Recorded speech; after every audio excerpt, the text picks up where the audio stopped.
ও মামা, জলকে কি বলে ইংরেজিতে মামা? জলকে কি বলে ইংরেজিতে? বাহ। তারপরে আকাশকে কি বলে? স্কাই। ঠিক ঠিক। তারপরে বলো তো নদীকে কি বলে? হ্যাঁ, না কুল কিনারা তো নেই। তুমি কি ইংরেজি জানো নদীর? হুম, বোট। বোট মানে ছোট নৌকা। নৌকা তো ওটা তো নদী না। আমি তো নদী জিজ্ঞেস করলাম। নদী মানে না, নদীর ইংরেজিটা কি?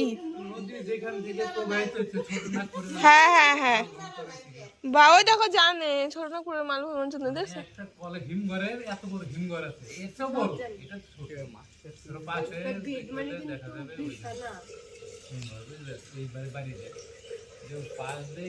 মোটামুটি ওই যে দুইটাই এই একটা ইটের